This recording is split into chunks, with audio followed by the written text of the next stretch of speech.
Ukrainian fighter pilot turned MP Nadiya Savchenko is set to be released from Russian prison as part of a new peace deal agreed in Minsk on February 12th.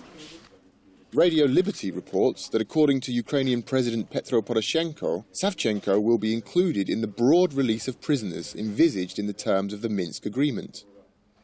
The release of Savchenko will be welcomed in Ukraine and internationally, where her continued incarceration has become a symbol of Russia's involvement in the conflict in East Ukraine. Savchenko, who was formerly Ukraine's only female fighter pilot, was abducted by militants in East Ukraine in summer 2014 and transported across the border into Russia, where she was handed over to Russian Federation officials and charged with involvement in the deaths of 2 Russian journalists in the conflict zone.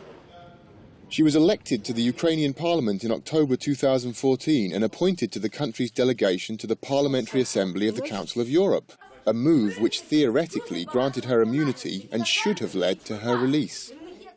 Russian authorities refused to recognize Savchenko's status and earlier this week extended her pre-trial detention until mid-May. Savchenko has been on hunger strike for over 60 days in protest over her detention. Her plight has been highlighted by rallies and protests across Europe and North America, with EU and US officials leading calls for her release.